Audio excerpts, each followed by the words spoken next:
अपनी 2600 वर्षों की यात्रा में बुद्ध की शिक्षाएं कई परंपराओं और शाखाओं में विकसित हुईं।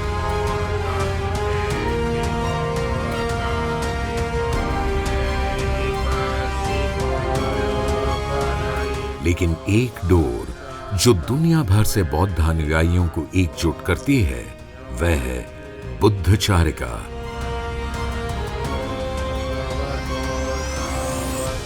वह शाश्वत पवित्र भूमि जहां बुद्ध ने अपने प्रमुख शिष्यों के साथ धर्मचारिका कर धम्म या धर्म की शिक्षा दी थी। बुद्ध चारिका का 90% से अधिक भाग भारत में स्थित है। बौद्ध अनुयायी इन सार्वभौमिक रूप से प्रासंगिक शिक्षाओं के जन्म स्थान भारत को अत्यंत श्रद्धा की दृष्टि से देखते हैं। यह भारत के लिए बहुत गौरव की बात है, पर साथ ही बुद्ध चारिका से संबंधित धरोहरों की सुरक्षा, संरक्षण एवं व्यापक प्रचार प्रसार संबंधी हमारी जिम्मेदारियां भी बढ़ जाती हैं।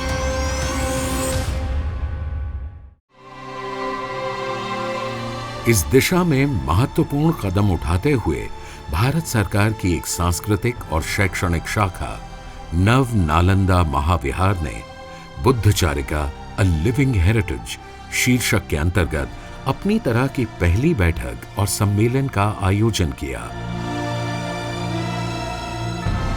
Navanalanda Mahavihar was established in 1951 by Dr. Rajendra Prasad to revive the ancient glory of the university that existed and continued for more than 700 years from 5th century to 12th century, to revive and to preserve the tangible and intangible assets of that ancient Bharat. We are organizing this seminar to make the people aware of the importance of the glory that they had during ancient time.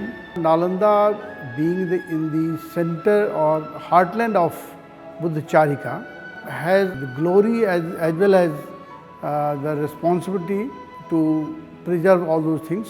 We, the people of Navanalanda Mahavihar, are fully aware of our responsibility and commitment. नवनालंदा महाविहार ने 2010 में एक परियोजना शुरू की जिसका नाम है engage Buddhism.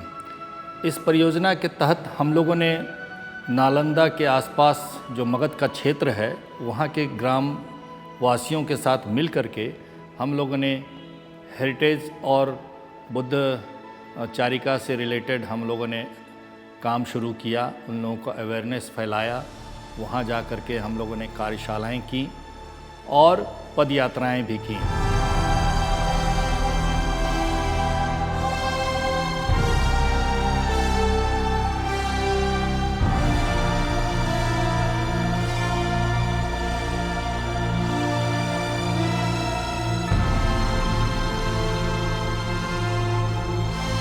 Magadh की भूमि बहुत ही महत्वपूर्ण है। यह बुद्ध चारिका की भूमि रही है।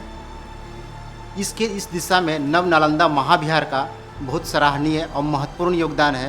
पहले की बात करें तो गांव में अवेयरनेस उतना नहीं था। बहुत सारी जो मूर्तियां थी, कीमती मूर्तियां, वो विदेशों में चली गई, चोरी हो गई। और धीरे धीरे जब अवेयरनेस फैलने लगा तो लोगों में जागरूकता फैली। और आज मैं देख रहा हूँ कि जो गांव वाले हैं उनमें से कई तो इतने जागरूक हैं कि बहुत ही महत्वपूर्ण जो आर्टिफैक्ट्स वगैरह हैं या कोई भी टूटी फूटी भी हों तो उनको उन लोगों ने जमा करके रखा हुआ है और बहुत ही संभाल करके रखा, चूँकि उनको मालूम है कि ये हमारी विरासत है, ये हमारी धरोहर है और बहुत ही कीमती है।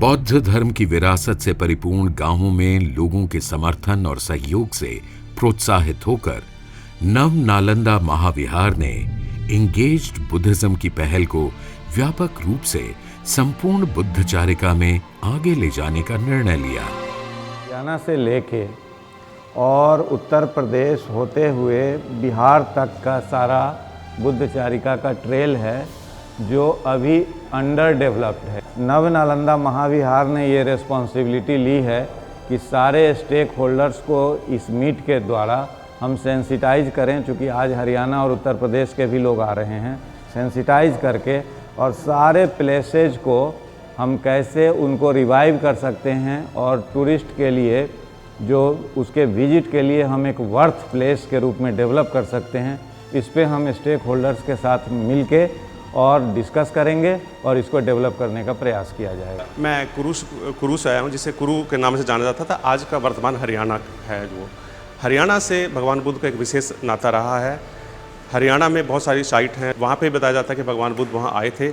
इसी तरह से टोपरा में भी सम्राट अशोक ने पिलर बनाया था, जिस पिलर को बाद में फिरोज शाह तुगलक वहाँ से उखाड़ के दिल्ली में ले आया था। टोपरा में ही हमने देश का सबसे बड़ा धर्म चक्र स्थापित किया है और अभी पिछले दिनों ही हम लोगों ने उस पर एक छत्र भी लगाया है। यहाँ आकर के मैं देख रहा हूँ कि सारे के सारे लोग ऐसे ही जगहों से बुलाए गए हैं जहाँ पर मॉन्ड हैं, मॉन्यूमेंट्स हैं, स्तूपा पड़े हैं, पिलर टूटे हुए पड़े हुए, उनकी देखरेख नहीं हो रही है।